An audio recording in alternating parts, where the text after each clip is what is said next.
ተራራ ይዞ የወረደው እነዚህን ነው ብቻ ነው ይዞ የወረደው። ከተራራው ሲወጣ ሲወርድ ከጌታ ተቀብሎ ይዞት የመጣው ይሄ ነው። እቺ እዚህ ጋር በትር የምትመስለዋ ነገር ያለችው ዘሁልቁ መጽሐፍ ምዕራፍ 17 ላይ የአሮን በትር ዘሁልቁ መጽሐፍ ስክሪንሻት ላድርገው አንዴ። ተባረክ። ቀጥል። ያ ዘሁልቁ መጽሐፍ ምዕራፍ 17 ላይ ያለው ነው። ይሄኛው ደግሞ መና ለእስራኤል ልጆች መና የበሉበት ጊዜ የወረደላቸውን መና የተቀመጠበት መጽሐፉ ብሎ የሚለው ጎሞር ነው ብሎ የሚለው ማሰሮ ነገር መሳይ ናት። እዚህ ጋር ግን ከወርቅ ነገር እንደዚህ ሰርተውታል። መናው የተቀመጠበት ዕቃ ማለት ነው። ለእስራኤል ልጆች ለዘላለም ለልጅ ልጅ እንዲሆን እግዚአብሔር ስሙን እስራኤልን በምድረ በዳ መና እንደመገባቸው ከሚበሉት መና ለትውልድ ትውልድ ይቀመጥ ብሎ እነዚህ ሁለቱ ነገሮች እግዚአብሔር እስራኤል ልጆች በምድረ በዳ መናን እንደመገባቸውና እንደዚሁም ደግሞ በታምር ካህኑን አሮንና እሱም ብቻ ለክህነት እግዚአብሔር እንደመረጠ በቆሬ ልጆች ማጉረምረም ዘሁልቁ መጽሐፍ ምዕራፍ 16 ላይ ነው ይሄ ቃል ያለው እና እነሱ ሲያጉረመርሙ ጌታ ተገልጦ ዘሁልቁ መጽሐፍ ምዕራፍ 17 ላይ በትሩን ባጭሩ ታሪኩ ሰፊ ስለሆነ በወፍ በረር ሊሄድበት ብዬ ነው። ስለዚህ ይሄ በትር 12 በትሮች ወደ መገናኛው ድንኳን መጡ። የአሮን ስም እዚህ የሌዊ በትር ናት የምትባሏች የአሮን ስም ላው ላይ ተጽፎበት ነበር። ሌሎቹ የነገደ ይሁዳ የዛብሎንም የአሼርም ሌሎችም ተጽፎበት ነበር። የዛብሎን የነፍታሌም የጋድ ተጽፎ የእያንዳንዱ ነገድ በእያንዳንዳቸው በትር ላይ ስማቸው ተጽፎ ገብቶ ነበር። ግን የአሮን በትር ከሌዊ የሆነችው የአሮን በትር አብባ አቆጥቁጣ አፍርታ አደረች። ይሄ ማለት ምን ማለት ነው? እግዚአብሔር ካህኑን አሮንን ለዘላለም ካህን እንዲሆን ከሱ ዘር ካህን እንዳይታጣ እግዚአብሔር የገባለትን ኪዳን እና የቆሬ ልጆችን እግዚአብሔር ለክህነት እንዳልጠራቸው ሊታወቅ ምልክት እንዲሆን ይሄ አብሮ አለ። ስለዚህ ሁለቱ የድንጋይ ጽላቶች ላይ በኋላ ቆይተው እነዚህ የአሮን በትርና መና የተቀመጠባት ጎሞር የተባለችዋ እዚህ ታቦት ውስጥ ይገባሉ። ይሄ ይከደናል። ሲከደን እነዚህ ሁለት መላእክት ናቸው። ፊታቸው እርስ በርስ ይተያያል፣ በራሳቸው ክንፍ ስለተሸፈኑ ማለት ነው። ቅድም ያየኸው ማለት ነው። ሁለቱ ኪሩብ እዚህ ታስታውሳለህ ስታነባው እዚህ ጋር ምንድነው ብሎ የሚለው በስርየት ማለት ከስርየት መክደኛው ላይ የአንዱን ኪሩብ በአንድ ወገን ሁለተኛውንም ኪሩብ በሌላ ወገን አድርገህ ትሰራዋለህ። ኪሩቤል ክንፎቻቸውን ወደ ላይ ይዘረጋሉ፣ የስርየት መክደኛውን በክንፎቻቸው ይሸፍናሉ፣ ፊታቸው እርስ በርስ ይተያያል ይላል አይደል? ልክ እነኚህ መላእክት ናቸው። ችግር የለም። እነዚህ ጌታ ያዘዛቸው ጌታ እንዲሰራ ስዕል አይደለም የተሳለው፣ ከንጹህ ወርቅ ነው የተቀጠቀጠው። ሪፕሬዘንት የሚያደርጉት የኪሩቤል የሚባሉ መላእክት ናቸው።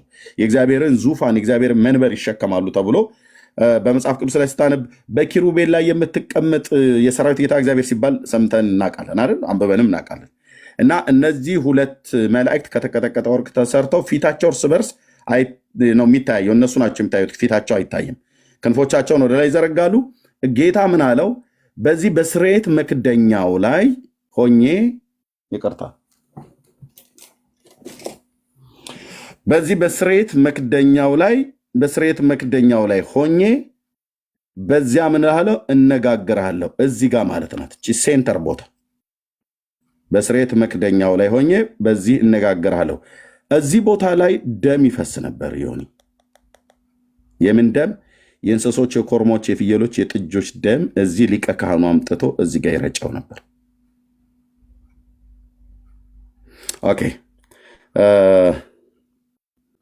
አንዴ ጠብቁኝ።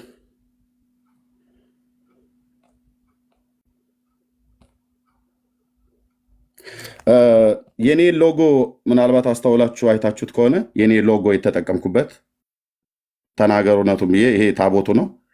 ብሉይና አዲስ ኪዳን ነው። እዚህ ጋር የጌታችን የኢየሱስ ክርስቶስ ስቅለቱ ደም እንዲፈስ እዚህ መካከል ላይ እዚህ ጋር ነው ደም ይፈስ የነበረው፣ የእንስሶቹ ደም። እነዚህ ሁለት ኪሩቦች አሉ። እኔ እዚህ ጋር ያደረግኩትኝ ሎጎ የኔ ሎጎ ላይ እዚህ ጋር ደሙ እንዲፈስ። በብሉይ ኪዳን ግን የእንስሶች ደም ነበር ይፈስ የነበረው እዚህ ቦታ ላይ። አየህ፣ በዓላማ አስቤ ብቻ ሳይሆን ይህንን ያደረኩት። ስክሪንሻት ላድርገው አንዴ። ይሄ የኔ ሎጎ ይሄ ነው። አሁን አውቀዋለሁ። ተባረክ። የሚበልጠው የሚልቀው የጌታዬ ደም አሁን ደሙ ንግግር ላይ በኋላ እንመጣለን። ኦኬ፣ ግን እሺ ስሙ ይባረክ። ኦኬ። ስለዚህ በስሬት መክደኛው ላይ ሆኜ እነጋገርሃለሁ ብሏል እና ምን ማለት ነው? በትክክል የእግዚአብሔር ድምፅ ይሰማ ነበር ከታቦቱ ላይ ይሆን ጌታ ሲናገር ካህናቱም ይሰማሉ፣ ሙሴም ይሰማል።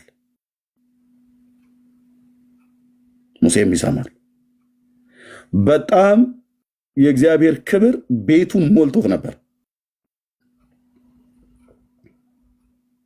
የእግዚአብሔር የክብር ደመና ቤቱን ሞልቶት ነበር። ዘውልቁ መጽሐፍ ምዕራፍ 9 ቁጥር 15 ላይ ያወጣልኝ ሆኔ ዘውልቁ 9:15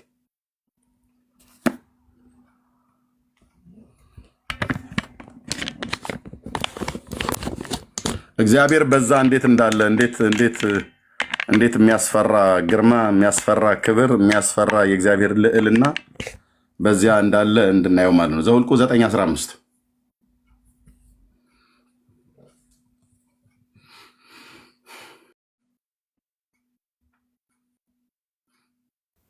ምዕራፍ 15 ቁጥር 9 አይደለ? 9:15 9:15 ሶሪ ዘውልቁ። እሺ ኦኬ። ማደሪያውም በተተከለ ቀን ደመናው የምስክሩን ድንኳን ሸፈነው፣ ከማታም ጀምሮ እስከ ጠዋት ድረስ በማደሪያው ላይ እንደ እሳት ይመስል እንዲሁ ሁል ጊዜ ነበረ። በቀን ደመና በሌሊት የእሳት አምሳል ይሸፍነው ነበር። በቃ እሱ ማለት የእግዚአብሔር ክብር መገኘት ማለት ነው። ይሁን ያ ድንኳኑ የተባለው ድንኳን ነው። ከአስቆጣ ቁርበትና ከቀይና ከሐምራዊ ግምጃ የተሰራ ማለት ነው። ከለሩ አሁን እስራኤል ባንዲራዋን የምታርግበት ከለር ትዝ ይላል፣ ነጭና ሰማያዊ፣ እሱ አይነት ማለት ነው። ግማሹ መገናኛው ድንኳንም ላይ ጭምር የነበረው ማለት ነው። የአስቆጣ ቁርበትም ሌላም ነገር ነበረ እና ያደርጉ ነበር። ይሄ አሁን እስራኤል ባንዲራዋ ላይ የምታደርገው አይነት ፈትል ሰማያዊ ነገር፣ አሁን የሶ ፈትል አይደለም፣ ሰማያዊ ከለር ነው አይደል? አንደኛው ከለር እና ያ ሰማያዊ ፈትል ሁሉ ዘኍልቍ መጽሐፍ ምዕራፍ 15 ላይ የእስራኤል ልጆች በዘርፋቸው ላይ ሁሉ ጭምር ያንጠለጠሉበት ነበር እና እንደዛ አይነት ከለርም ሁሉ ጭምር ነበረው። የነዛ ጨርቅ ከለሮች ስለ መሲሁ ስለ ጌታችን ስለ ኢየሱስ ክርስቶስ የሚናገሩት መንፈሳዊ ትርጉሙን ወይ በሚቀጥለው ጊዜም ላይ እናየዋለን ማለት ነው። ኦኬ። መገናኛው ድንኳኑ ከሰሩ በኋላ እንግዲህ የእግዚአብሔር ክብር ማደሪያውን ሞላው። እግዚአብሔር በሙሉ ኃይሉ እዛ ድንኳን ውስጥ አለ። ስለዚህ እነዚህ መገናኛው ድንኳንን የሚሆን ራሱ መገናኛውን ድንኳን ታቦቱንም መቅረዙንም ህብስቱንም የዕጣን መሠዊያንም ሌሎችንም በሙሉ እንዲሰሩ እግዚአብሔር እነዛን ሁለት ወንድሞችን ሁለት አባቶችን ኤልያብንና ባስልኤልን እግዚአብሔር ጠራ። ጥበብና መንፈስን ማስተዋልን ሁሉ ሞላቸው። ይሄ ማለት ምን ማለት ነው? ታቦት ወይ መቅረዝ ወይ የህብስት ገበታ ወይ ሌሎች የተባሉት ብሉይ ኪዳን ላይ ጌታ እንዲገለገሉባቸው የሰጣቸው ንዋየ ቅድሳት የተቀደሱ ዕቃዎች በማንም መደዴ ሰው አልተሰሩም ማለት ነው። ወይ ደግሞ በምድራዊ እውቀት የምድራዊ እውቀት ችሎታ ያላቸው ሰዎች እንጨት መጥረብ በቻሉ ሰዎች አልተጠረበም ታቦት አላደለ። በምድራዊ ጥበብ ለምሳሌ እስራኤላውያን ከግብፅ ምድር በነበሩበት ዘመን ላይ 430 ዓመት ኖረዋል። ጥበበኛ ሰው የሆኑ ሰዎች ናቸው። እግዚአብሔር የእጆቻቸውን ስራ ሁሉ ባርኮላቸዋል። እስራኤላውያን ስቲል ናው እንደምታውቀው በጦርነት ኃይለኞች ናቸው። ቴክኖሎጂ ብለህ ብትል እነሱ ጋር ነው። የጦር መሳሪያ ብለህ ብትል ሜዲሲን፣ የትኛውም ዋቴቨር ምንም በል ምንም እዚህ ፕላኔት ላይ ነምበር ዋን ናቸው። እግዚአብሔር አይምሯቸውን ባርኮላቸዋል። የተባረኩበትም ሚስጥር ዘኍልቍ መጽሐፍ ምዕራፍ 6ን ስታነበው ልጆቻቸውን ሲወልዱ ይባርኩ ነበር ወደ ካህናቱ አምጥተው እና የዘር ትውልዳቸውን እየባረኩ ነው። እግዚአብሔር ይባርክህ ይጠብቅህም፣ እግዚአብሔር ፊቱን ወደ አንተ ያንሳ ሰላምን የሚስጥ እያሉ ይባርኳቸው ነበር። ስሜንም በእነሱ ላይ አኖር ነበር ይላል እንጂ ከሌላው ሰው ይልቅ የተለየ አይምሮ ስላላቸው አይደለም። የእግዚአብሔር ባርኮት ከትውልድ ወደ ትውልድ እጃቸውን በመጫን ካህናት ይባርኳቸው ነበር። ዘር ትውልዳቸውን ይባርኩ ነበር። እኛ እኮ ስናድግ በኩርኩም እያነገሉን እኮ ነው ያደግነው። ይድፋ አባቴ አምላክ እየተባለ ማለት ነው። ልዩነቱ አንተን በወለድኩ ቀን ውሃ ሆነ በፈሰስክ እየተባለ ነው ያደግነውና ልዩነቱ ይሄን አለውና የእግዚአብሔር ስሜን በእነሱ ላይ ያደርጋለሁ ይላል። እግዚአብሔር የሰጣቸው ሰዎች እንደነኛ አይነት ሰዎች ናቸው። ጥበብና ማስተዋል ያለና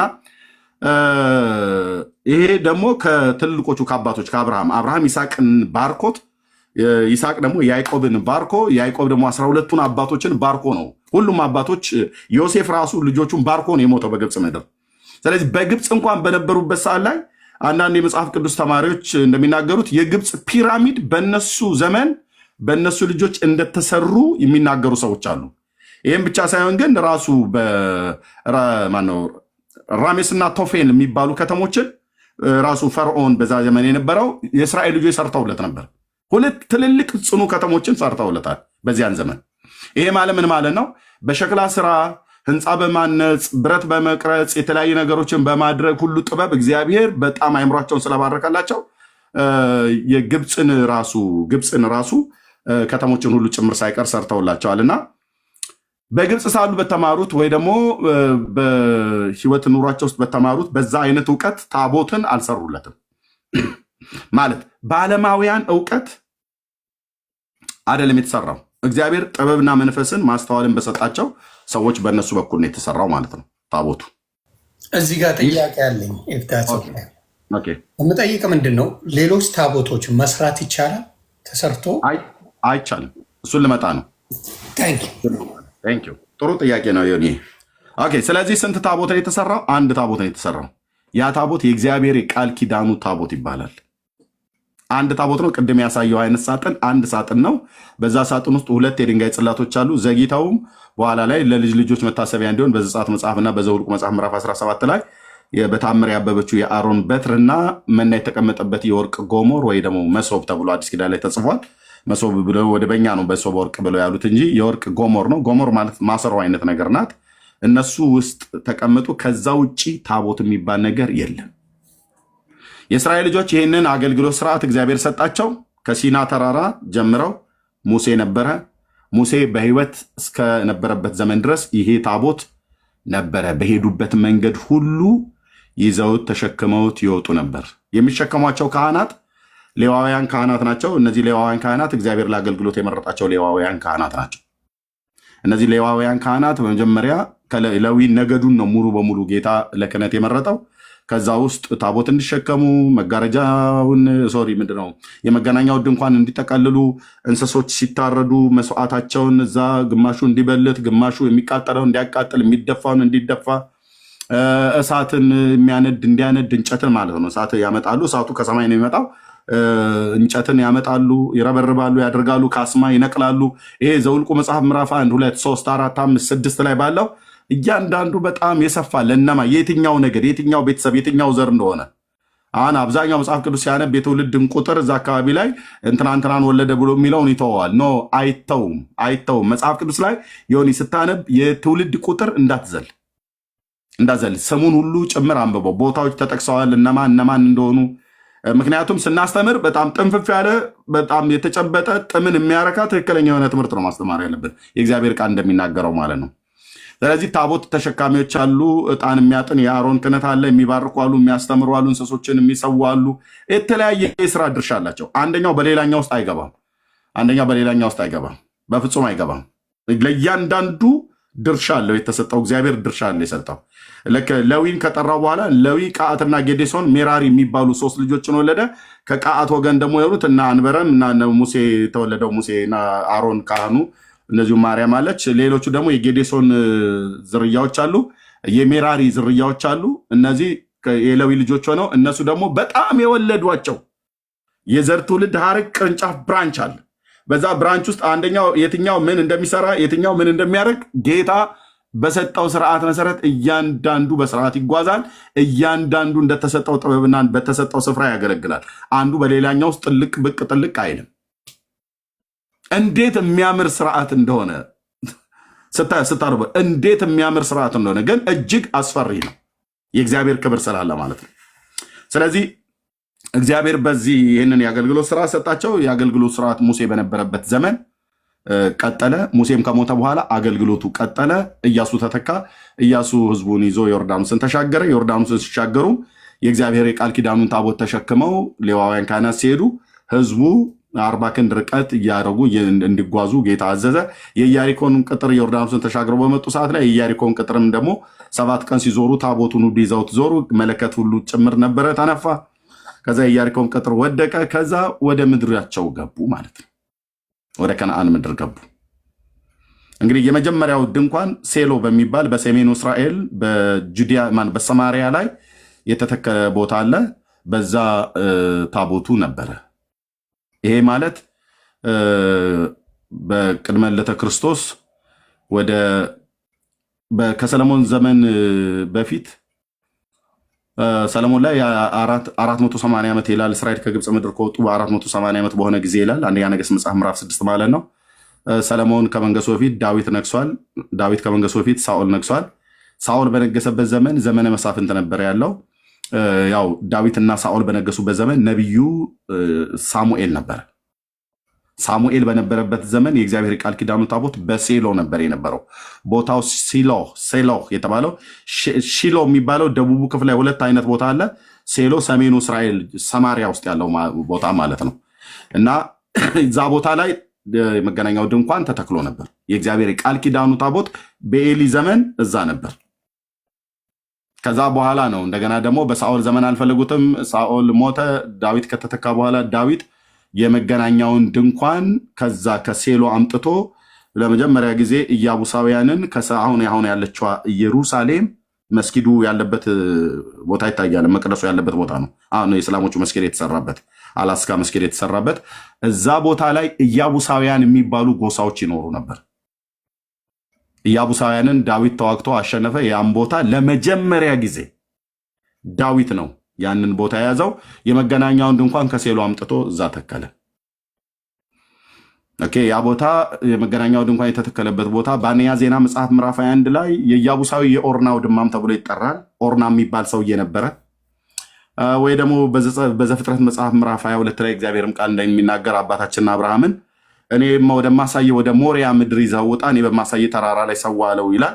ብዙ የመጽሐፍ ቅዱስ ተማሪዎች እንደሚናገሩት ያ ቦታ የአብርሃም ልጁን ይስሐቅን መስዋዕት አድርጎ የሰዋበት ተራራ ነው ተብሎ ይታመናል። የአሁኑ ኦልድ ሲቲ ተብሎ የሚባለው ቤተ መቅደሱ ያለበት አካባቢ ማለት ነው። አሁን መስጊድ ተተክሎ ያለበት አካባቢ እና ለመጀመሪያ ጊዜ ዳዊት የዛሬ 3000 ዓመት ላይ የመገናኛውን ድንኳን አምጥቶ ከሴሎ እዛ ተከለው፣ በዛ ቦታ ተከለው እና በኋላ ልጁም ደግሞ ሰለሞን ቤተ መቅደስን ሲሰራ እዛው ቦታ ላይ ሰራ። የእግዚአብሔር የአገልግሎት ስርዓት በጣም በሚያምር ሁኔታ እስከ ሰለሞን ዘመነ መንግስት ድረስ በእንደዚህ አይነት መጣ። አሁን በዚህ መካከል ላይ እኛ ኢትዮጵያውያን እንደመሆናችን መጠን አንድ ታሪክ፣ እንግዳ የሆነ ታሪክ እኛ ምድር ላይ ተሰማ። እኛ ምድር ላይ ሲነገር ኖረ። ከመቼ ጊዜ ጀምሮ እየተነገረ እንደመጣ ባላቅም ግን አንድ እንግዳ ነገር ተሰማ ማለት ነው። ሰለሞን በእስራኤል ላይ በነገሰበት ዘመን 40 ዓመት ነው የነገሰው። በነገሰ በ4ኛው ዓመት ዚፍ በሚባል ወር የእግዚአብሔርን ቤት መስራት ጀመረ። አንደኛ ነገሥት መጽሐፍ ምዕራፍ 6 ከቁጥር 1 እስከ 4 ድረስ አለ። ቤቱ 20 ዓመት ነው የፈጀበት። ዮኒ ቤተ መቅደሱን ለመስራት የራሱንና የእግዚአብሔርን ቤተ መቅደስ ለመስራት 20 ዓመት ፈጅቶበታል። ይህንን ቤተ መቅደስ ሰርቶ ከጨረሰ በኋላ ነው የምድር ነገስታት ሁሉ ዝናውን ሰሙ። ጥበበኛ ሰው እንደነበረ ሰምተዋል። በተለይ በፍርድ ያደርገው የነበረውን ጥበብ ሁሉ ጭምር እግዚአብሔር ስለሰጠው በገባኦን ኮረብታ ላይ ሲጸልይ በዚህ ታላቅ ሕዝብ ላይ ንጉስ እንደሆን ከሾምከኝ በአባቴ በዳዊት ዙፋን ካስቀመጥከኝ ጥበብን ስጠኝ ብሏለሁ። ስለዚህ እግዚአብሔር በገባኦን ኮረብታ ላይ የገባኦን ኮረብታ ማለት አሁን እስራኤል ሃይዌይ ሰርታበታለች። ሃይዌይ ሞተርዌይ የሚባለው ምንም መንገድ ያ ቦታ ታላቁ የእግዚአብሔር ሰው ኢያሱ ፀሐይን በገባኦን ኮረብታ ላይ ቁሚ ብሎ ያለበትና እግዚአብሔር እዛ ቦታ ላይ ጠላቶቼን ተዋግቼ እስክጨርስ ድረስ ብሎ ያለበት ቦታ ማለት ነው። ያ ገባኦን ኮረብታ ለሰለሞን ተገለጠለት፣ ጥበብን ሰጠው። ስለዚህ ዝናው በምድር ሁሉ ጭምር ወጣ ማለት ነው የሰለሞን። ከዚህ የተነሳ የሳባ ንግስት ዝናውን ከሰሙት ነገስታት መካከል አንዷ ናት። በአንደኛ ነገሥት መጽሐፍ ምዕራፍ 10 ላይ እግዚአብሔር ቃል ይህን የሚናገረው። ስለዚህ ከምድር ዳርቻ መጣ ይችላል። ስለ ሳባ ንግስት በጣም ብዙ የሚነገሩ ትርክቶች አሉ። የኢትዮጵያ ንግስት ናት ተብሎ ይባላል። በፍጹም ግን አይደለችም። ዮኒ በፍጹም አይደለችም። ናት ብሎ የሚል ሰው ካለ 2800 ሰው እየሰማ ነው። የፈለጋችሁትን የታሪክ ምሁርን ጥሩና እዚሁ ዮኒ ቤት የሳባ ንግስት የኢትዮጵያ ንግስት አይደለችም። ግዛተ መንግስቷ ያለው ቤተ መንግስቷም ያለው በአርኪኦሎጂስት ጥናት ምርምርም ሁሉ የተደረሰበት ሀቅ ዮኒ ጉግል አድርገህ ማየት ትችላለህ። ኩዊን ኦፍ ሼባ ብለህ ብትል ታየዋለህ። የት ነው ያለችው? በደቡብ አረቢያ ከሳውዲ አረቢያ ቀጥላ ያለች ሀገር፣ አሁን የሁቲ አማጽያን ሮኬት ወደ እስራኤል የሚተኩሱባት የመን የምትባለው ሀገር ናት። ሴትዮዋ እዛ ናት። ግዛተ መንግስቷ ግን በታሪክ እንደሚያሳየው ግዛተ መንግስቷ የኢትዮጵያ ሰሜናዊ ክፍል የሚባለውን ኤርትራንና ትግራይን ጨምሮ እሱን ሁሉ ጭምር የሚነካ ግዛት እንዳላት አንዳንድ የጥናት ጽሁፎች ያሳያሉ። አንዳንድ አርኪኦሎጂስትም ነገሮች ያሳያሉ። ስለዚህ ትግራይንና የኢትዮጵያን ክልል ትግራይንና ኤርትራም ከማውጣቷ በፊት ከኢትዮጵያ እሱን ሁሉ ጭምር እንደሚነካ የሚያሳዩ የታሪክ ድርሳናት አሉ። እንደዚሁም ጽሁፎች አሉ። አንዳንድ ጥናታዊ ምርምሮችም አሉ ተገኝተዋል። ሴትየቱ ግን የመናዊት ናት። ኤንሸንት የሆኑ ማፖች ላይ ሄደህ ብታይ ኩዊን ኦፍ ሼባ የት ነው ብሎ ያለው ደቡብ አረቢያ ምድር ላይ ነው ያለው። ሴቲቱ ከዛ ተነስታ ነው ወደ ሰለሞን የሄደችው ማለት ነው። የሰለሞን ዝናና ጥበብ ሰምታ ወደዛ ሄደች። ያ ግን በድሮ ታሪክ ላይ እኮ የመንም ጅቡቲም እኮ በኢትዮጵያ ጠቅላይ ግዛቶች ውስጥ ነበሩ ይባላል። ካርታው ይላሉ። በጣም ብዙ ጊዜ እነዛ አሁን ይሄንን ብለው የሚሉ ሰዎች ሲመጡ አሁን አንዳንድ ሚስጥር ልታስወጣኝ ነው ዮኒ። እነዚህ ብለው የሚሉ ሰዎች ሲመጡ ያኔ እናወራለን። ለምሳሌ የኢትዮጵያ ግዛት እስከ ህንድ ሀገር ድረስ ነበር ብለው የሚሉ ሰዎች አሉ። ህንድ ማለት እንግዲህ የት ነው? ዌስተርን ኤዥያ ማለት ነው። እኔ አሁን ካለሁበት ሀገር 10,000 ኪሎ ሜትር አካባቢ ይርቃል። ዌስተርን ኤዥያ ላይ ያለ ሀገር ነው እና የኢትዮጵያ ብሎ የሚለው ግዛት እዛ ድረስ ይሄዳል ብሎ የሚሉት አሉ። ግን በጥንታዊ ማፕ ላይ ኢትዮጵያ ብሎ የሚለው አገር የአፍሪካ ካርታን ሙሉ በሙሉ ሰሜናዊውን ፓርት ትቶ ማለት ነው። ሰሜናዊ ፓርት ማለት የአፍሪካ ሰሜናዊ ፓርት እነ ግብፅ፣ አልጄሪያ፣ እነ ማነው ጥሩልኝ ሊቢያ፣ የጋዳፊ ሀገር ሊቢያን፣ እነ ቱኒዚያ፣ እነ ሞሮኮን እነሱን ጭምር ሳይነካ ማለት ነው። እነሱ ኢትዮጵያ ተብለው አልተጠሩ። ጥንታውያን ሀገሮችም ናቸው እነሱ ራሳቸው የሚጠሩበት። ግብፅ አሁን ጥንታዊ ሀገር ነች። እነ ሞሮኮ፣ እነ ቱኒዚያ፣ አልጄሪያ እና ሊቢያ፣ ግብፅ እነሱ ኢትዮጵያ ተብለው አልተጠሩም። አፍሪካ ሌላው ኮንቲኔንት ግን በሙሉ ኢትዮጵያ ተብሎ የተጠራበት ጥንታዊ ማፕ አለ፣ ጥንታዊ የሆነ ካርታ። ከዛ ውጭ ግን እኔ እስከማውቀው ድረስ የመን ኢትዮጵያ ተብላ የተጠራችበት የደቡቡ ክፍል የደቡብ አረቢያው ክፍል ኢትዮጵያ ተብሎ የተጠራበትን ካለ መጥተው ያሳዩን። ለዛ ነው መጥተው ካለ ያሳዩን። የዌስተርን ኤዥያ ነው የሚባለው። አሁንም ያኔም አሁን እነ ሳውዲ አረቢያ እነ የመን ሁሉ ጭምር በእስያ አህጉር ውስጥ ነው የሚገኙት። ራሱ እስራኤልንም እነ ጆርዳን ማነው ሶሪያ፣ ሊባኖስ ሁሉ ጨምሮ ዌስተርን ኤዥያ ናቸው። የኤዥያ አህጉር ውስጥ ያሉ በምዕራባዊ ፓርት ላይ ያሉ ሀገሮች ናቸው ማለት ነው። ስለዚህ አሁን የኢትዮጵያ ካርታ ተብሎ የሚባለው ከምን እስከምን ነው ብሎ የሚለው ይምጡና ዘመኑ ላይ እናየዋለን። ዘመኑ ላይ ማለት ሰለሞን በነገሰበት ዘመን በታሪክ አስረጅነት የመን የኢትዮጵያ ግዛት ነበረች ብሎ የሚል ካለ እሱ ያሳየን። እነዛ እንኳን አይደለም የመን፣ ለምሳሌ አሁንም ሌላ ነገር እንትን እንዳል እንጂ ምድያም የሚባለው ምድር አለ። ምድያም ሙሴ አማቱ ዮቶር የነበረበት እና የተቀመጠበት በጎች ይጠብቅበት የነበረበት ቦታ ሁሉ እሱም የኢትዮጵያ ፓርት ነው ተብሎ የሚሉ ሰዎች አሉ። መጥተው ያሳዩን። ሲያሳዩኝ እኔ ያኔ የሚወያዩ ወይ የሚከራከሩ ሲመጡ ምንጫቸውን እንዲያመጡ ይጠይቃሉ። እኔ ምንጭን እንዳመጣ ይጠይቃል። አስረጅነት ከመጽሐፍ ቅዱስም ሁሉ ጭምር። ካርታ ብቻ ማሳየት አይደለም፣ ከመጽሐፍ ቅዱስ ራሱ አንደኛው ከማንም በላይ ከምንም በላይ እውነተኛ ምንጭ ስለሆነ ጂኦግራፊን ሙሉ ስለሚጠቅስ ማለት ነው መጽሐፍ ቅዱስ። እሱን ሁሉ አብረና ያለን። ኦኬ። የሰለሞን ዝናና ጥበብ ሰምታ የሳባ ንግስት ወደ ሰለሞን ዘንድ ወደ እስራኤል ሄደች ይላል። ይሄን ብሎ የሚለው መጽሐፍት ክብረ ነገስት የሚል መጽሐፍት ነው ዮኒ። ክብረ ነገስት ብሎ የሚለው መጽሐፍት ይህንን ታሪክ ይናገራል። ስለዚህ ይሄ ክብረ ነገስት ብሎ የሚለው መጽሐፍ በሚናገርበት ጊዜ ግን ጸሐፊዎቹ ያላስተዋሉት ነገር ቢኖር በጣም የሚገርመው ዮኒ፣ በጣም የሚገርመው ነገር ቢኖር ጸሐፊዎቹ ያላስተዋሉት ቢኖር የይሁዳ ነገስታትን ታሪክ የማያውቁ ሰዎች ናቸው የጻፉት። ይኸው አደባባይ ላይ የምናገረው የይሁዳ ነገስታት ታሪክ። አሁን የኢትዮጵያ ነገስታት ታሪክ አለ አይደል? አፄ ዮሐንስ ከአፄ ሚኒሊክ በፊት ነው እንጂ የነገሱት ከአፄ ሚኒሊክ በኋላ አይደለም የነገሱት አይደል? አፄ ቴዎድሮስ ከአፄ ሚኒሊክ በፊት እንጂ ከአፄ ሚኒሊክ በኋላ አይደለም የነገሱት። አፄ ኃይለ ሥላሴ ደግሞ ከአፄ ዮሐንስ በፊት ሳይሆን የነገሱት ከአፄ ሚኒሊክ በኋላ ነው የነገሱት። ስለዚህ አፄ ዮሐንስ አፄ ሚኒሊክ አፄ ኃይለ ሥላሴ ከአፄ ንብለ ድንግል በፊት ነው የነገሱት ብሎ አንድ ሰው መጥቶ ለእኔና ሊዮኒ ቢነግረን ታሪኩን በትክክል ነው የነገረን? አልነገረን። ምክንያቱም አፄ ኃይለ ሥላሴ የነበሩበት ዘመን በታሪካችን ስለሚታወቅ ማለት ነው።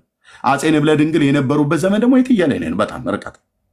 አፄ ንብለ ድንግል ጋር ለመድረስ አፄ ኃይለ ሥላሴን፣ አፄ ሚኒሊክን ከዛ እያልን ሌሎቹን አፄዎችን ሁሉ በቅድመ ተከተል የኢትዮጵያ ነገስታት የነገሱበት ዘመን የተጻፈ ታሪክ የተሰነደ ትርክት ስላለን በትክክል ይታወቃል።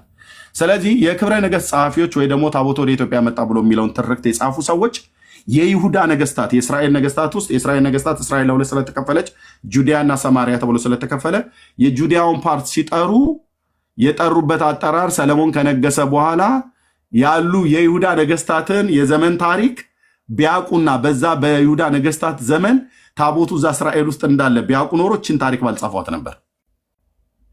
ለዚህ ነው አንድ እረኛ ማለት ነው። እኔ ባክግራውንዴ እረኛ ስለሆንኩ ሊትራሊ ገጠር ሰው ስለሆንኩ ማለት ነው። አንድ እረኛ ሲጠይቃቸው በታቦት ጉዳይ አንወያይም ብለው ቤታቸውን ዘግተው ባልተቀመጡ ካወቁት ታሪኩን መጥተው ማውራት ይችላሉ። የይሁዳ ነገስታትን ታሪክ እናወራቸዋለን። አይደለም የዘነገሱበትን ዘመን ለማወቅ በስም እንኳን አያውቋቸው። መጽሐፍ ቅዱስ ላይ ግን ተገልጠዋል፣ ተጽፈዋል።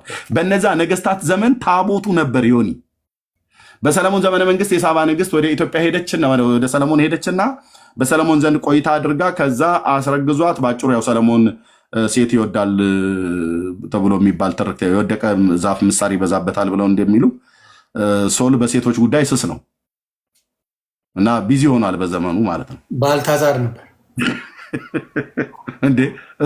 እሱማ ገና 400 ላይ ነው የቆመው። ያኛው በጣም ሄዷል።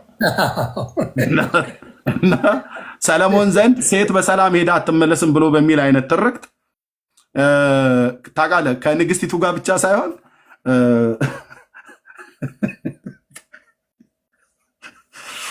ገራሚ እኮ ነው። ሴት በሰላም ሄዳ አትመለስም ማለት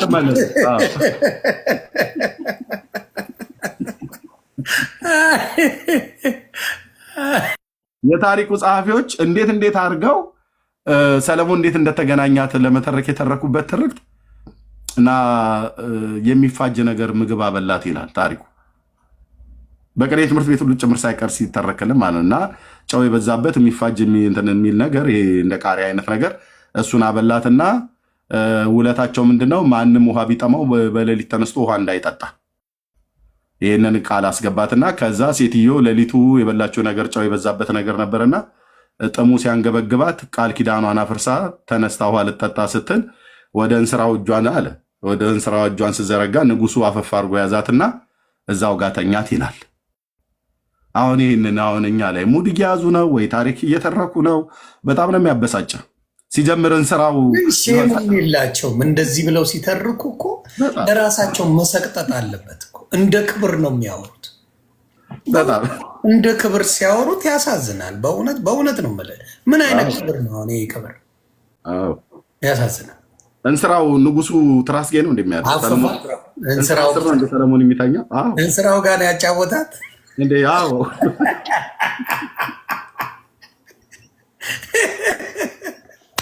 እና እሷን ልትጠጣ ስትመጣ አገኛትና እሷን እንትና በዛው ሌሊት ደግሞ ሌላኛይቱ ሰራተኛ በለኛ እንስራ ስታይል በለኝ ወይ ፈጣሪ። እስቲ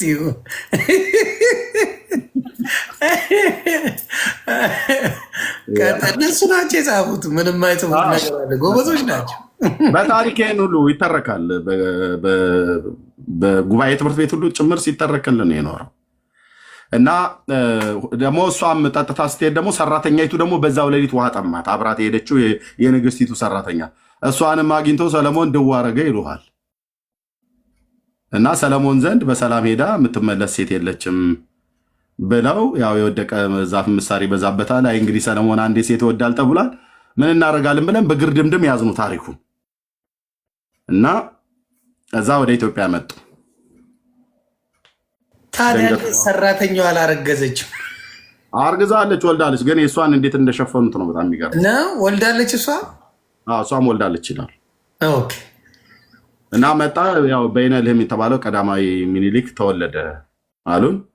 እዛ 22 ዓመት ሲሞላው ወደ አባቴ ምድር ወደ እስራኤል ሊሄድ ብሎ አለ። 22 ዓመት ከሞላው በኋላ ሄደ። በጣም የሚገርምህ 22 ዓመት ከሞላው በኋላ ወደ እስራኤል ሲሄድ ታሪክ ጸሐፊዎቹ የኢትዮጵያ ኦርቶዶክስ ተዋሕዶ ቤተክርስቲያን ይህን ታሪክ ብለው የጻፉ ሰዎች ቤተክርስቲያኒቱን እንድታፍር አድርገዋታል። ቀጥታ መሰረዝ ነው ያለባቸው። ልጁ 22 ዓመት ኢትዮጵያ ውስጥ አድጎ ወደ እስራኤል ሀገር ተመልሶ ሲሄድ ሰለሞን በህይወት የለም። በታሪኩ አቀማመጥ ከሄድን እነሱ ግን ምን አሉ? ሰለሞን አባቱን አገኘውና ተቃቅፈው እና ከእናቱ ጋራ እንደተገናኘ እናቴ አንተን ልትጎበኝ በመጣችበት ሰዓት ላይ እሷን ተገናኝታት የተወለድኩት ልጅ እኔ ነኝ ብሎ በይነልህም ቀዳማዊ ሚኒሊክ የተባለው ማለት ነው። ከዛ አድጌ ነው የመጣሁት ብሎ ሲለው ሰለሞን ተቀበለው ይላል። ሰለሞን የነበረበትን ዘመን ግን ስታሰላው ዮኒ ሰለሞን ከሞተ ከ7 ዓመት ነው ከምናም ነገር በኋላ ሰውየው ሄደው እንደምረዋለን። የሂሳብ ስሌቱን በይነልህም ክብረ ነገሥት መጽሐፍ ላይ የተጻፈውን እሱን አሳያለሁ። ከዛ ደግሞ የሰለሞን ዘመን የነገሰበትን ነገስታቱን ዘመን የይሁዳ ነገስታትን ዘመን ሳሳይ ሰለሞን ከሞተ ከ7 ዓመት ነው ከምናምን ነገር በኋላ ነው ሚኒሊክ የተባለው ወደ ሰለሞን ሄደ ተብሎ የተባለው። ሲሄድ አላገኘውም ማለት ነው። እንዴት እንደማይገናኝ ወንድሞች እናቶች፣ ኢትዮጵያን የምታክል ሀገሬን ብራዘር፣ የራሳችን ወርቅ የሆነ ታሪክ እያለን የሰው ሀገር ታሪክ የኛ ሀገር ታሪክ ለማድረግ ስንሞክር ዶክተር ናቸው አሁን ስርግው ገላው ናቸው የተረጎሙት በአዲስ አበባ ዩኒቨርሲቲ ቋንቋዎችና የጥናት ምርምር የተዘጋጀ ክብረ ነገሥት መጽሐፍ ማለት ነው።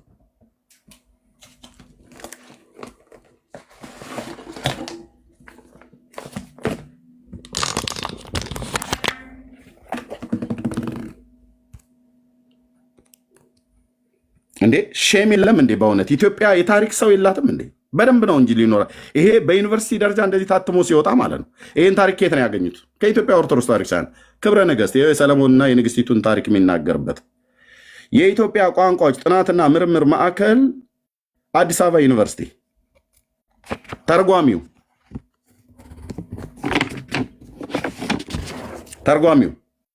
ዶክተር አዲስ አበባ ዩኒቨርሲቲ ኦኬ ተርጓሚው የመጽሐፉ ተርጓሚና አዘጋጅ አርታይ ስርግው ገላው አሁን ዶክተር ናቸው። ይህ መጽሐፍ የመጀመሪያ እትም 1994 ክብረ ነገሥት በኢትዮጵያ ቋንቋ ጥናትና ምርምር ማዕከል አዲስ አበባ ዩኒቨርሲቲ 1994 ንግድ ማተሚያ ቤት፣ ሁለተኛ እትም 2005 የክብረ ነገሥት የኢትዮጵያ ቋንቋዎች ባህልና አካዳሚ አዲስ አበባ ዩኒቨርሲቲ አዲስ አበባ 2005 አዲስ አበባ ዩኒቨርሲቲ ማተሚያ ቤት የታተመ ማለት ግዕዝና አማርኛ። አገሬን በዚህና ልክ የታሪክ አዋቂዎች እያሉ እንደዚህ ታሪክን አዛብቶ መጻፍ በእውነት እንደ አንድ ኢትዮጵያዊ በጣም ውስጥ ያዝናል። የራሳችን የሆነ ታሪክ አለ። የራሳችን ወርቅ የሆነ ታሪክ አለ። ወርቅ የሆነ የሰው ሀገርን ታሪክ የራሳችን ታሪክ ለማድረግ ሲሞከር የውሸት ትርክት ሲጻፍ ዓመታትን እንኳን ከዓመታት ራሱ እንዴት ማገጣጠም እንዳለባቸው እንኳን ሳያውቁ ጻፉት ማለት ነው። ስለዚህ ታቦቱ በሰለሞን ዘመነ መንግስት ወደ ኢትዮጵያ መጣ ተባለ። የአንባቢ ስለሌለ እኮ ነው። የሚገርም አሁን ነው ተገልጦ መነበብ የጀመረውና ነገሮች የተበላሹት እንጂ የፈለጉትን ጽፈው ማስቀመጥ ይችላሉ። ጠያቂም አልነበረም፣ ደፍሮ የሚጠይቅም አልነበረም። ከጠየቅ ወይ ትደበደባለህ ወይ ትባረራለህ። ያ ነገር ስለነበረ ነው። አሁን ግን ደፍሮ የሚጠይቅ ትውልድ አለ፣ የሚያነብ ትውልድ አለ። ስለነቃ እንደዚህ አይነት ነገሮች ላይ ፎከስ ተደርጎ ይሰራል። እኔ የምልህ እዚህ ጋር ጥያቄዎች አሉ። በነብዩ ኢያሱ ወልደነዌ ላይ የተለያዩ ታቦቶች አሉ አይደል እንዴ? እሱ ግራ ገብቶኛል። በማን? በነብዩ ኢያሱ ወልደነዌ። በኢያሱ ወልደነዌ ዘመን የነበረው ቅድም ያልኩ ኢያሱ ማለት ሙሴ ሲሞት የተካው እግዚአብሔር እስራኤልን ሕዝብ መርቶ ወደ ከነዓን ምድር ያስገባ ማለት ነው። በሱ ዘመን የነበረው በሙሴ ዘመን የነበረው ታቦት ነው። ራሱ ነው። ራሱ ያው ታቦት ነው። ኦኬ። ስለዚህ ብዙ ታቦቶች አልነበሩም። ራሱ ታቦት የለም፣ አንዱ ታቦት ነው ያለው። መልካም። ለምሳሌ ምናልባት ካሜራን ገልጬ በጽሁፍ ደረጃ ላሳይ።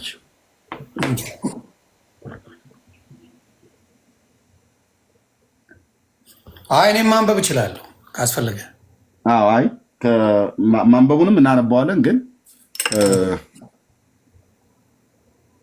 አንዴ እሺ።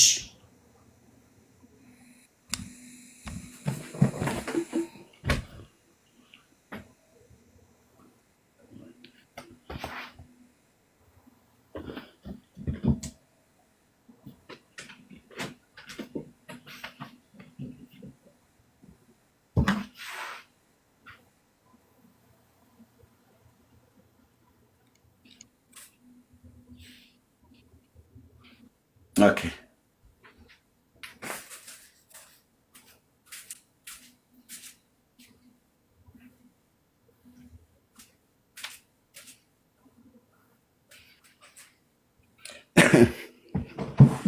ዋው እንደዛ ነው የሚለው።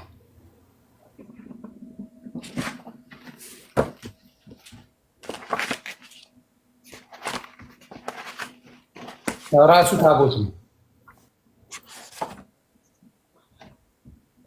ሌላ ታቦት የለም። እና እስቲ ለዚህ መልስ እንደሚሰጡና እንደማይሰጡ እናያለን። ሌሎች ታቦቶች ከየት ሊመጡ ቻሉ? የለም የለም። ከየት አመጡ? በእስራኤል ውስጥ እንደዚህ አድርጌ ላስቀምጥ። መልካም። ኦኬ እንደዚህ አድርጌ ላስቀምጥ። ይሄ ከሙሴ ልጀምር፣ ሙሴ ስለሆነ ዋናው። ከዛ እሱ ሲሞት ኢያሱን የተተካው አሁን ቅድም ያልከው ኢያሱ ከሞተ በኋላ ዘመነ መሳፍንት የሚባል አለ።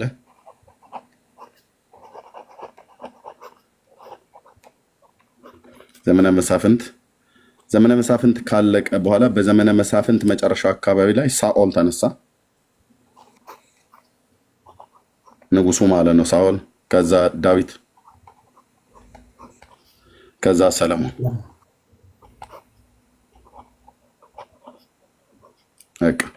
ስለዚህ ያ በኢያሱ ዘመን ብላ ያልከው ሙሴ ከሞተ በኋላ ኢያሱ ነው የተተካው። ኢያሱ ከሞተ በኋላ ዘመነ መሳፍንት መጣ። ዘመነ መሳፍንት ማለት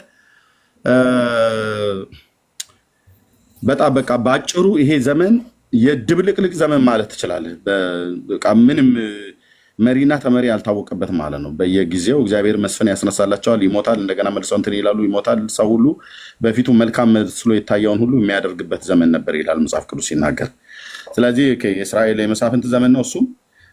ከዛ በዚህ ዘመነ መሳፍንት ማላለቂያው ላይ ሳሙኤል እዚህ አለ። በዚህ በዘመነ መሳፍንት ውስጥ ነው የተወለደው ሳሙኤል። ከዛ ሳኦልን አነገሰው። ሳኦል ከሞተ በኋላ ዳዊት ነገሰ። ዳዊት ከሞተ በኋላ ሰለሞን ነገሰ። ሰለሞን ከሞተ በኋላ መንግስተ እስራኤል በተለይ እዚህ የሰለሞን ልጅ ሮብዓም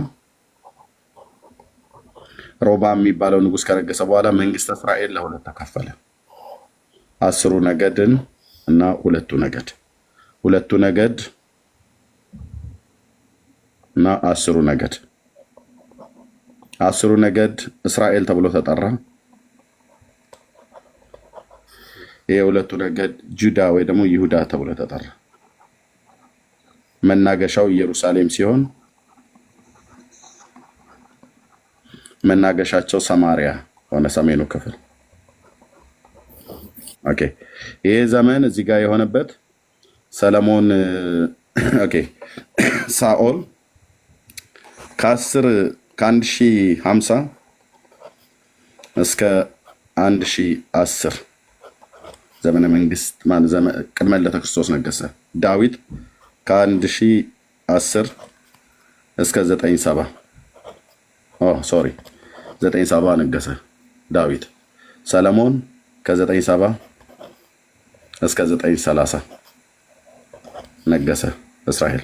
930 ሰለሞን ከነገሰ በኋላ 930 40 ዓመት ነው። ወርታች ነው የምትቆጥረው፣ ወደ ታች ነው። ኦኬ ይሄኛው አሁን 1050 ማለት ከ1050 40 ዓመት ስትቀንስ ወደ ታች ከታች ወደ ላይ እያረክ ነው።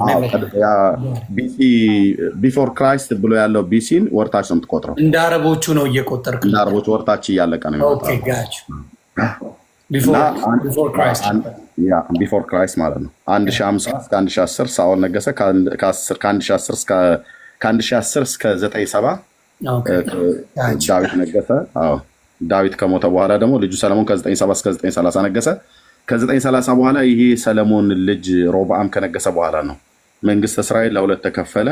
ይሄኛው ይሁዳ ተባለ፣ ይሄኛው ደግሞ እስራኤል ተብሎ ሰሜኑ ክፍል 10ሩ ነገድ። ይሄኛውን ሮብዓም ሲይዘው ይሄኛውን የናባጥ ልጅ ኢዮርብዓም ዮኒ ይሄንን ያሳየው ክብረ ነገስት የሚባለውን መጽሐፍ የጻፉ ሰዎች የታረኩት ክብረ ነገስት ይሄንን ክብረ ነገስት መጽሐፍ የጻፉ ሰዎች ሮብዓምንና ኢዮርብዓምን እንኳን ለይተው ያላወቁ ሰዎች ናቸው የጻፉት። የዳዊት የሰለሞን ልጅ ስሙ ሮብዓም ነው የሚባለው። የሰለሞን ልጅ ስሙ ሮብዓም ነው የሚባለው። ሰለሞን ሲሞት በእስራኤል ላይ ነገሰው ሮብዓም ነው የሚባለው። የዚህ ታሪክ ጸሐፊዎች ግን የሰለሞን ልጅ ኢዮርብዓም ብለው ነው የጻፉት። እግዚኦ! የኢዮርብዓም አባቱ ናባጥ ይባላል። የናባጥ ልጅ ነው። ነገዱ ኤፍራይም ነው። ኤፍሬም ነገድ። ይሄኛው ግን ጁዳ ነው። ይሁዳ ማለት ነው። የይሁዳ ነገር ነው። ሰለሞን ከይሁዳ ነገር ነው። እና እንዴት በዚህና ልክ እንደዚህ አድርገው ይጽፋሉ? የኮምፒውተር ኤረር ነው ተብሎ ይባል። አንድ የስም ለውጥ ብቻ እዚህ ጋር ሮብዓምና ኢዮርብዓም ማለቱ ብቻ አይደለም። እርስ በርስ ታሪኩ እርስ በርስ ይጋጫል። እንኳን ከመጽሐፍ ቅዱስ እውነት ጋር አይደለም፣ እርስ በርስ ይጋጫል ማለት ነው። እና በዚህ አይነት መልክ ነው መንግስተ እስራኤል ለሁለት ተከፈለ። ስለዚህ እግዚአብሔር ይሄኛውን ነገድ ከዚህኛው 10ሩ ነገር ከሰጠ በኋላ ጌታ ታርጌት ያደረገው ይሄ ነገድ በተለይ በጣም ሊሰመርበት የሚገባ ነገድ ነው። ጌታችን ኢየሱስ ክርስቶስ ከዚህ ነገር ነው የወጣው። መሲሁ ከዚህ ነገር ነው ይጠበቅ የነበረው እና ይሄኛው ነገድ ውስጥ ያሉ አባቶች ናቸው። ዳዊት ከነገደ ይሁዳ ነው። ሳኦል ነገዱ ከብንያም ነው። ብንያማዊ ነው ነገዳቸው። የ12ቱ የያዕቆብ ልጆች ሳሉ አይደለ? ከነሱ ውስጥ ከነገደ ብንያም ነው ይሄኛው። ምክንያቱም ይሄን ሁሉ ታሪክ ስናቅ ነው ታቦቱ እንደነበረና እንዳልመጣ የሚታወቀው ማለት ነው። ስለዚህ ሳኦል ከነገደ ብንያም ነው። ዳዊት ግን ከነገደ ይሁዳ ነው። ያው ልጁም ሰለሞን ከዛ ከነገደ ይሁዳ ነው። ሮብዓምም ከነገደ ይሁዳ ነው። ይሁዳን ይዘን ስንመጣ ሮብዓም ነገሰ። ሮብዓም ከሞተ በኋላ አብያም ይባል መጣ። አብያ ከሞተ በኋላ ኢዮሳፍጥ እንደዚህ እያለ የይሁዳ ነገስታት አሳያለ እስከ ዘመነ ሴዴቅያስ። ዘመነ ሴዴቅያስ ማለት ባቢሎናውያን መጥተው የመጀመሪያውን ቤተ መቅደስ እስካፈረሱበትና ወደ ባቢሎን እስከመረቋቸው ጊዜ ድረስ የነበሩ የይሁዳ ነገስታት ዝርያዎች ከሮብዓም እስከ ሴዴቅያስ።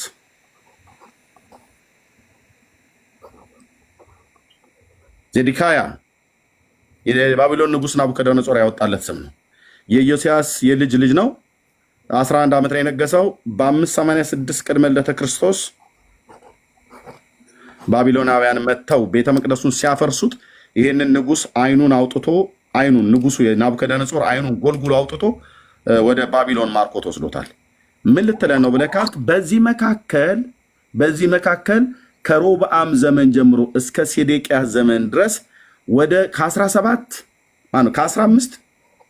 እስከ 18 ነገስታት ነግሰዋል። ይሆን በእነዚህ መካከል በተለይ ሴዴቅያስ ባቢሎናውያን መጥተው ከመማረካቸው ከ54 ዓመት በፊት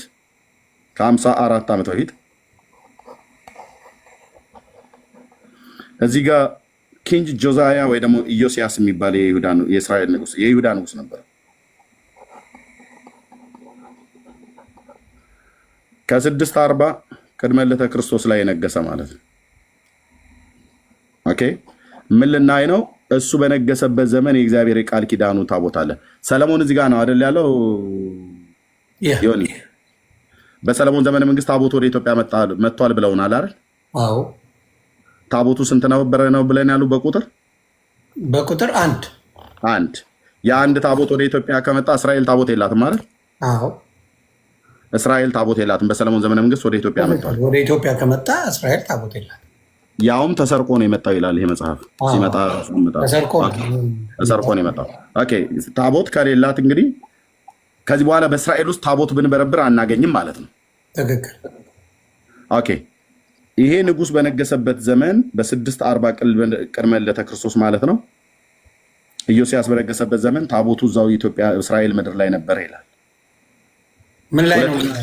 ሁለተኛ ዜና መጽሐፍ ምዕራፍ 35 ከቁጥር 1 እስከ 3 አንብበው ባለው።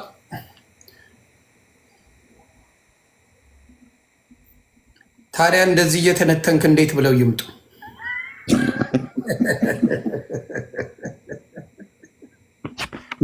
በየት በኩል ይምጡ? እንደው ዜና ማዋል ስንት ሁለተኛ ዜና ምዕራፍ 35 ከ1 እስከ 3 በየት በኩል ይምጡ ብራዘር? እሺ ቁጥር ስንት? ከቁጥር 1 እስከ ቁጥር 3። እሺ መጽሐፈ ሁለተኛ ዜና መዋዕል ምዕራፍ 35 ከቁጥር 1 ጀምሮ። ኢዮስያስም ለእግዚአብሔር በኢየሩሳሌም ፋሲካ አደረገ። በመጀመሪያውም ወር በ14ኛው ቀን ፋሲካውን አረዱ። ካህናቱንም በየስርዓታቸው አቆመ። በእግዚአብሔርም ቤት ያገለግሉ ዘንድ አጸናቸው። እስራኤልንም ሁሉ ያስተምሩ ለነበሩት ለእግዚአብሔር ለተቀደሱት ሌዋውያን እንዲህ አለ። ቅዱሱን ታቦት የእስራኤል ንጉሥ የዳዊት ልጅ ሰለሞን በሰራው ቤት ውስጥ አኑሩት። ከዚህም በኋላ በትከሻችሁ ላይ ሸክም አይሆንባችሁም። አሁንም አምላካችሁን እግዚአብሔርና ሕዝቡም እስራኤልን አገልግሉ ይላል። ጥያቄ ልጠይቅ። ይሄ ታቦት ከየት ነው የመጣው? ይሄ ታቦት ከየት መጣ? ከኢትዮጵያ። አይ ወደ ኢትዮጵያ ታቦቱ ይኸው በሰለሞን ዘመነ መንግስት ወደ ኢትዮጵያ ሄዷል ብለውናል። ወደ ኢትዮጵያ ሄዷል። ወደ ኢትዮጵያ ከሄደ ታቦቱ አንድ ነበር። ታቦቱ ወደ ኢትዮጵያ ከሄደ እስራኤል ታቦት የላትም ማለት ነው። አሁን ያነበብከው ታቦት ከየት መጣ? በኢዮስያስ ዘመነ መንግስት ከኢትዮጵያ ነው።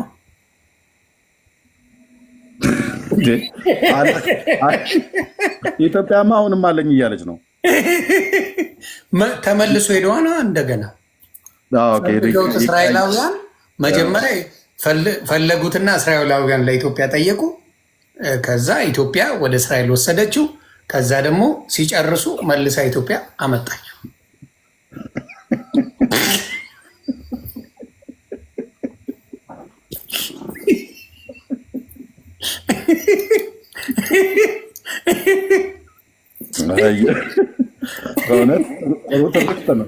የሰረቃችሁትን መልሱልኝ ተባሉና እሺ ለጊዜው ለአንድ ቀን አሏቸው። እሺ ያሉ ወሰዱላቸው የሰለሞን ቤተክርስቲያን ውስጥ። ከዛ መልሰው እኛ ጋር ነው ያለው። ይቅርታ እንትን የሚለውን ቃል አስታወስከኝ። ወንድማችን መጋቢ በጋሻው ወንድማችን ፓስተር ትዜ ነው ሲናገር የሰማሁትኝ እና ስለ አንዲት እህት ምን አላት? ልጅቱ እነ በጋሻው የተነሱበት ዘመን በኦርቶዶክስ በጣም የታወቁበት ፌመስ የነበሩበት ዘመን ድምፃቸው በጣም እንደሚሰማ ይታወቃል። እና ልጅቱ ያኔ ጴንጤ ነበረች። በጋሻው ኦርቶዶክስ ሲሰብክ ጴንጤ ነበረች። የበጋሻውን ስብከቱን እና ድምፁን ምናምን ቃናውን ለዛው በጣም በዘመኑ የነበረው የነ ትዜ እነ ዘርፌ በጣም ገነው ነበር። አሁንም ያለ ልክ ነው፣ አሁንም አለ እና እነ ምርትነሽ ምናምን ነገር ሁሉ ገነው የወጡበት ነበር። እና ጴንጤ የሆነች ዝም ብላ በዋል ፈሰስ የምትውል አይነት ጴንጤ ናት። እና እንትን ብላ በበጋሻው ድምፅ ተማርካ ወደ ኦርቶዶክስ ሄደች። ኦርቶዶክስ በሄደች በኋላ ደግሞ እነ በጋሻው ያኔ እየተገፉበት የነበረ ጊዜ ነበረ። ከዛ ደግሞ እነ በጋሻው ሲወጡ አብራቸው ወጣች። ከዚህ ታቦት ጋር ልታገናኝ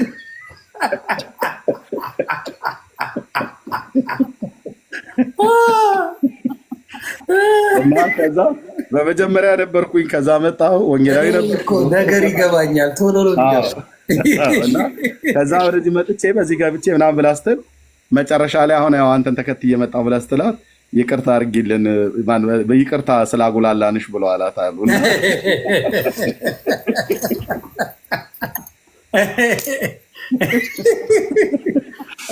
እና አሁንም ታቦቱን በሰለሞን ዘመነ መንግስት ወደ ኢትዮጵያ ሄደ። ከዛ ወደ ተመልሶ ደግሞ ተውሶ እንደገና አሁን ወደ ኢትዮጵያ ተመልሷል። በቃ ዮኒ ቅድም ያልከው ይባላል። ቅድም ያልከው ነው። በእውነት እኛ ኢትዮጵያውያን ኢትዮጵያዊ አያነብም ብሎ የሚለውን ቃል አልስማማም። ይሆን ኢትዮጵያውያን በጣም ነው የሚያነቡ። ታሪካችን ካነበብን በኋላ ምን ይሆን መሰለህ፣ አሁን መነበብ የጀመረው አሁን ነው እኮ ጴንጤዎች ከመጣችሁ በኋላ እንጂ መነበብ እኮ አልነበረም። እውነት ለምና ዝም ብለህ ነው የምትቀበለው። ዝም ብለህ ሙስሊሙ ኦርቶዶክስም ዝም ብለህ ነው የምትሄደው። እውነት ለምናገር መጽሐፍ ቅዱስ ቤታችን ውስጥ አልነበረም። ልክ ነው። ለምን ይዋሻል? አልነበረም እንዴ? ቢኖር ራሱ ትራስ ነው የምታደርገው እንጂ ማን ያነባል? አይነበብም። ማነው ቤት ውስጥ መጽሐፍ ቅዱስ የነበረው? ማንም አልነበረውም። ለመዋሸት አልፈለግም። ልክ ነው። ያለውም ደግሞ ሩቅ ነው የሚቀመጠው። ማንም ተነስቶ ዝም ብሎ ገልጾ ማንበብ አይችልም። ልክ ነው። ልክ ነው። ለዚህ ነው አየህ፣ ትልቁ ችግራችን ምንድነው ከተባለ ወንድሞች እና እህቶች ያለማንበባችን ችግር ነው። እዚህ ጋር ከሰለሞን ዘመነ መንግስት ጀምሮ እስከዚህኛው ኢዮስያስ እስከሚባለው ዘመን ድረስ ዮኒ ከ250 እስከ 300 ዓመት የዘመን ርቀት አለ። አሁን ምን ይላል? ታቦቱ በሰለሞን ዘመነ መንግስት ወደ ኢትዮጵያ መጥቷል። ታቦቱ ስንት ነው? አንድ ነው። በዚህ ትርክት መሰረት ታቦቱ ወደ ኢትዮጵያ መጣ ተባለ። ኦኬ፣ ወደ ኢትዮጵያ ከመጣ እስራኤል ታቦት የላትም ማለት ነው። ግን ታሪኩን የነገስታትን ታሪክ ተከተለ ስትመጣ ኢዮስያስ የሚባለው ንጉስ ጋር ስናይ አሁን ቅድም ያነበብከው ሁለተኛ ዜና መጽሐፍ ምዕራፍ 35 ቁጥር 3 ላይ የእግዚአብሔር ቃል ኪዳኑ ታቦት በኢዮስያስ ዘመን እዛው እስራኤላውያኑ ካህናት በትከሻቸው ላይ ተሸክመውት ነበረ። መልሰ ቁጥር 3ን አንብበው።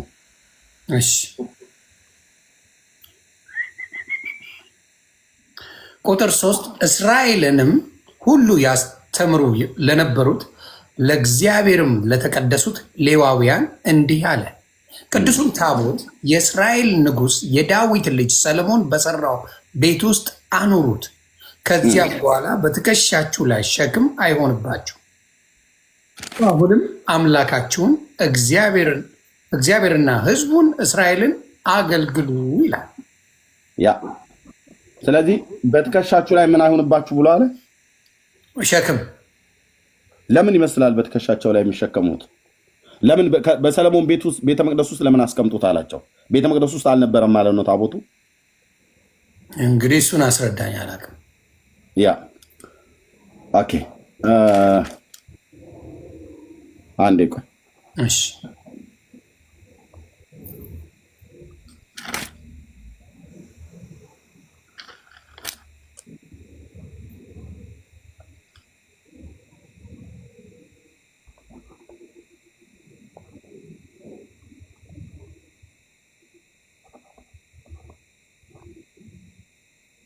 ኦኬ፣ የይሁዳ ነገስታት የዘመን ታሪክ አለ በጥቂቱ ማለት ነው።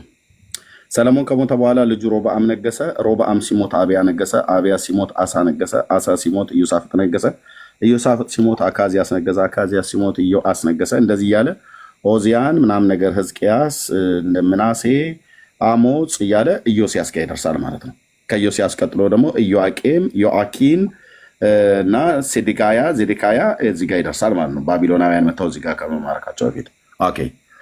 አሁን በእነዚህ ዘመን በሰለሞን ዘመንና እዚህ ጋር ያለው በሰለሞን ዘመንና በኢዮስያስ ዘመን መካከል ከ250 እስከ 300 ዓመት የዘመን ርቀት አለ። ስለዚህ ታቦቱ ወደ ኢትዮጵያ መጣ ከተባለ ከ300 ዓመት በኋላ እንዴት ኢትዮጵያ ውስጥ ነው እስራኤል ውስጥ እዛው ይገኛል? ይሄ ማለት ምን ማለት ነው? በእያንዳንዱ የነገስታት ዘመን ታቦቱ እዛው እስራኤል ነበረ ማለት ወደ